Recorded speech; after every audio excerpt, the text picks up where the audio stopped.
Hello friends, welcome to our channel Grace Sunshine blogs. आज आपण एक वेगळी रेसिपी बनवणार आहोत। तर आपण नेहमीच रात्रीचा राईस वगैरे उरला तर आपण त्याला दुसऱ्या दिवशी परतून वगैरे खातो। तर मी आज आपल्याला त्याच पद्धतीमध्ये एक रेसिपी दाखवणार आहे। तर बघू शकता तुम्ही, रात्रीचं वरण उरलेलं आहे। आता एवढं वरण तर आपण फेकून देऊ शकत नाही। तर मग चला आपण ह्याचा उपयोग कसा करता येईल ते मी तुम्हाला सांगते। प्रथम आपण पीठ जे आहे थोडं चाळून घेऊयात। आता आपण ह्याच्यामध्ये चवीनुसार मीठ टाकूया। ही डाळ जी उरली होती ती टाकणार आहोत आपण।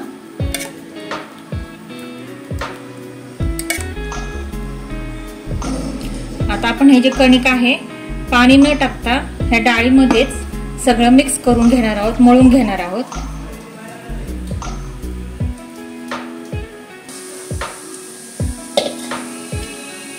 असं आपण थोडं थोडं डाळ टाकून जेवढी आहे ती आपण व्यवस्थित असं सगळं कणिक जे आहे मळून घ्यायचं आहे आपल्याला। त्याच्यामध्ये पाण्याची गरज नाहीये। जर गरज वाटली तुम्हाला तर तुम्ही थोडंसं ऍड करू शकता। पाहू शकता आपण आपलं कणिक मळून झालेलं आहे जवळजवळ। आता थोडंसं तेलाने थोडं आपण त्याला हे करून घेऊ। एक 5 ते 10 मिनिटं थोडं कणिक मळून मुरायला ठेवूयात।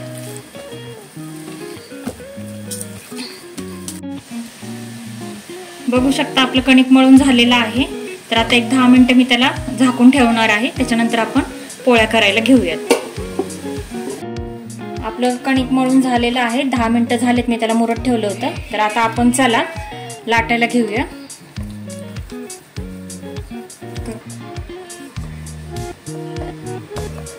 आपण जशी चपाती करतो तसंच त्याला आपण लाटून घ्यायचे।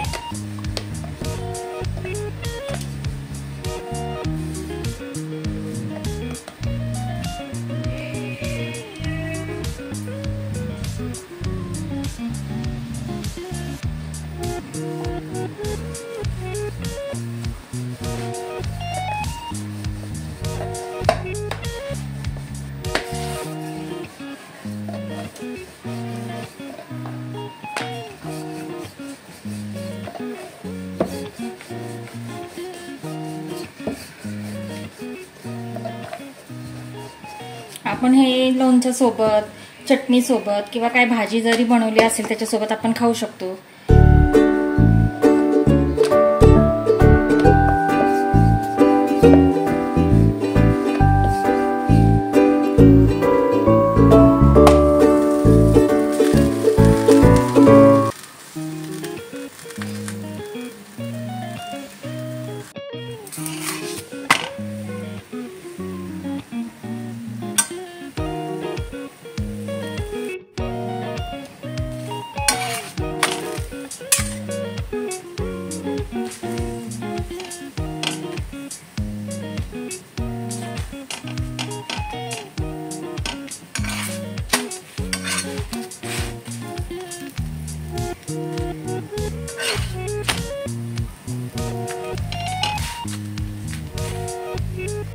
अशा प्रकारे आपण सगळ्या चपात्या ज्या आहेत लाटून घेणार आहोत।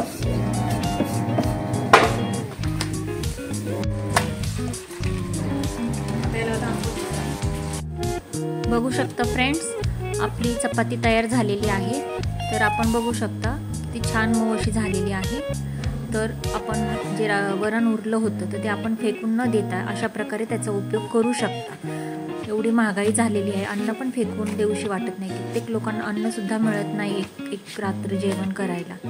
तर मग आपण अशा प्रकारे उरलेल्या भाजींचा सुद्धा उपयोग करू शकता। तर आपल्याला माझा व्हिडिओ कसा वाटला नक्कीच लाईक करा, शेअर करा आणि कमेंट करून सांगा।